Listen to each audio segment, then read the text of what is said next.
निरंजन आदेश. काय ग, असं काय? काय झालं काय तुला? आई म्हणाली नाथ संप्रदायाचे महाराज आहेत. तर चल कार्यक्रमाला. नाथ संप्रदायात सगळे साधक एकमेकांना अलग निरंजन आदेश असे ग्रीट करतात. म्हणून मी प्रॅक्टिस करते. खरं सांगू तर मला काही सुद्धा कळत नाही त्यातलं. म्हणजे काय करायचं त्यात? नाथ संप्रदाय हा शैव संप्रदाय आहे. म्हणजेच या संप्रदायाचे गुरु आहेत भगवान शिवशंकर. त्यांचे दुसरे नाव आदिनाथ, म्हणून ह्याला नाथ संप्रदाय असं म्हणतात. माझ्या आजीने मला जे सांगितले तेच तुला सांगते. नाथ म्हणजे मालक किंवा क्रिएटर. आणि मग अलग निरंजन म्हणजे? अलग म्हणजे जो दिसत नाही तो, जो इझिली लक्षात येत नाही तो. पण आजी म्हणत होती की आपल्याला त्याचा एक्सपिरियन्स घेता येतो, कारण तो आनंद रूप आहे. अंजन म्हणजे अंधार, काळोख किंवा लॅक ऑफ नॉलेज. निरंजन म्हणजे नॉलेज. आणि लास्टली आदेश म्हणजे ग्रीटिंग्स. वारकरी लोक कसे आहेत? रामकृष्ण हरी, राम राम म्हणतात तसे. ते म्हणजे आपण हे हाय व्हॉट्सअप असे ग्रीट करतो तसं. करेक्ट. तसे नाथपंथी आदेश असे म्हणतात. आदेश म्हणजे हुकूम किंवा ऑर्डर. श्री गुरूंचा हा हुकूम फॉलो केलाच पाहिजे. अलग निरंजन आदेश. ते ठीक आहे. ब्रह्मापासून म्हणजे 9 नाथ निर्माण झाले, म्हणजे 9 मुलं. मग आई कुठे आहे त्यांची? ते पहिले मच्छिंद्रनाथकडे माशापासून झाले. काहीही गजारी स्टोरीज सांगतात. अरे तसं नाही. ते आपण शास्त्रात शिकलो की नाही. आपण आईच्या पोटातून येतो, पण पक्षी, साप वगैरे अंड्यातून येतात. झाडाच्या फळातलं बी पासून नवीन झाड येतं. पिल्लू काय फक्त आईच्या पोटातून येतं असं नाही. अरे हा, आईने मध्ये एक जास्वंदाची काडी आणून लावली आणि आता त्याला पाणी फुटले आहे. मला वाटतंय आई म्हणालेली की गुलाबाची काडी लावून पण नवे रोप करता येतात. अगदी बरोबर. मग आता अख्ख्या सृष्टीला निर्माण करणारा तो ब्रह्मदेव, त्याला काय इम्पॉसिबल आहे? तो तर कसला पण क्रिएशन करता शकेल ना. त्याला काय आपल्यासारखी लिमिटेड पॉवर नाही आहे. बरोबर आहे रे. तुम्हाला अजून काय माहिती आहे तेही सांगा. अरे मला माहित आहे ते नामनाथांची नावे सांगू. मच्छिंद्रनाथ, गोरक्षनाथ, गहिरीनाथ, जालंधरनाथ, कृष्णपद, भर्तृहरीनाथ, रेवणनाथ, नागनाथ आणि चारपटनाथ. असं म्हणतात की नाथ संप्रदाय आहे ना, त्यांनीच हे गुरु शिष्य म्हणजे आपली टीचर स्टुडंट सिस्टम सुरू केली. गुरु म्हणजे लॅक ऑफ नॉलेजचा अंधार दूर करून नॉलेजचा प्रकाश देणारा. म्हणून आता मलाही अभ्यास करावा लागतो. अगं असं काय? अभ्यास करतेस, शिकतेस म्हणून तर लिहिता वाचता येतं ना. नाहीतर कम्प्युटर गेम तरी खेळता आलं असतं का? ते पण आहेच म्हणा. बरं चल, मी तुला यूट्यूबवरही गोरक्षनाथांची गुरुभक्ती कशी असावी याची एक गोष्ट दाखवतो. ते मला पण दाखवा ना.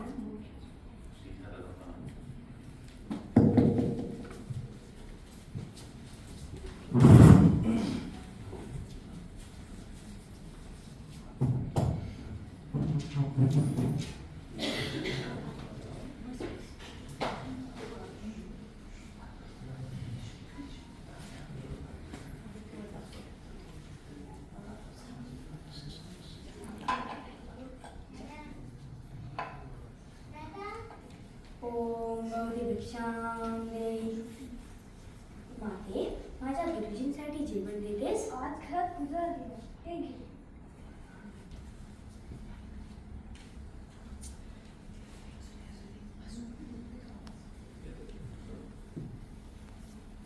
गुरुवर्य, हे घ्या.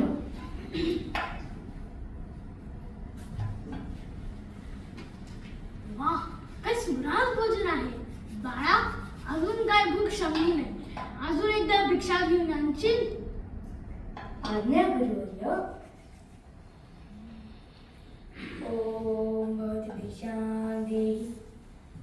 अरे परत आला म्हणजे पप्पांना आवडली वाटते. हो माते, पुन्हा एकदा भिक्षा दे माते. अजून माझ्या गुरुजींची भूक शमली नाही.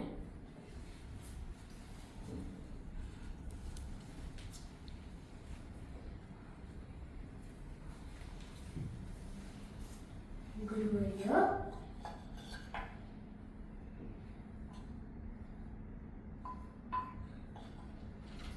वाह, गोरक्षनाथा, आज काय अजून तृप्ती झाली नाही.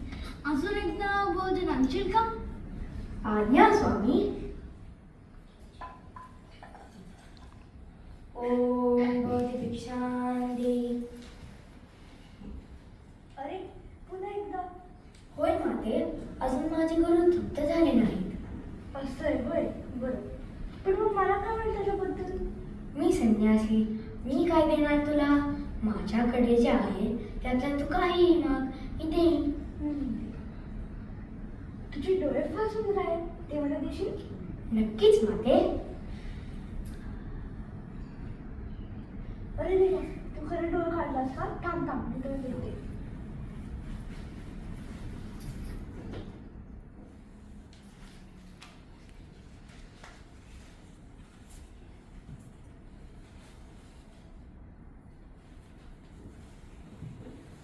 प्रणाम गुरुवर्य.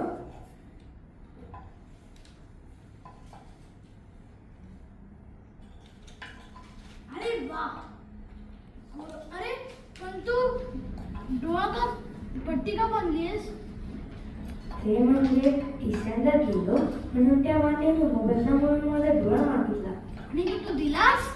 जे प्रसन्न झालो आहे. जे जन्मचक्षु तर तुला मिळतीलच, पण तुला राजयोग, राजगुही असलेले आत्मज्ञानही मिळेल.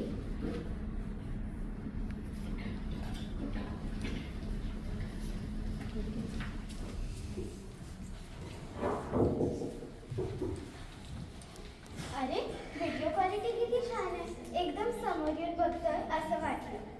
पण हे लोक किती वेगळेच होते ना, असा डोळा काढून द्यायचा धाडस होईल का? अरे त्यांची साधना, अभ्यास खूप असायचा. आपली आत्ताची मेजरमेंट्स काय त्यांना लावून नाही चालणार. हे तुम्हाला माहितीये का, ते तिसरे गहिनीनाथ ना गोरक्षनाथांनी चिखलाच्या पुतळ्यात संजीवनी मंत्र म्हणून निर्माण केले. मंत्रांनी वगैरे कसं होईल असं? काही असतात आपल्या जुन्या गोष्टी.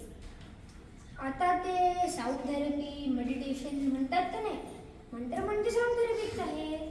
स्पेसिफिक स्टाईलने शब्द म्हणणे हे सायंटिफिक आहे ना एकदम. अरे हे म्हणजे आपण हॅरी पॉटरमधनं कॉपी केलं का? हरमायनी म्हणते ना, इट्स लेव्हिओसा नॉट लेव्हिओसा.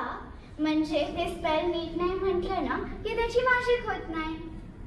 अगं, हॅरी पॉटरच्या रायटरने आपल्या पुराण जुन्या गोष्टी वाचल्या आहेत आणि तिने आपल्याला कॉपी केलं आहे. गहिनी नाथांची स्टोरी फार फार जुनी आहे. असं आहे होय. आपल्याला इंग्लिश पुस्तकात वाचले की काय क्रिएटिव्हिटी आहे असं वाटतं, पण आपल्या गोष्टींबद्दल तेवढे डाऊट येतात. चला आज जाऊया का आता? हो चला, भरपूर झाला गप्पा. आरती सुरू होते वाटतं.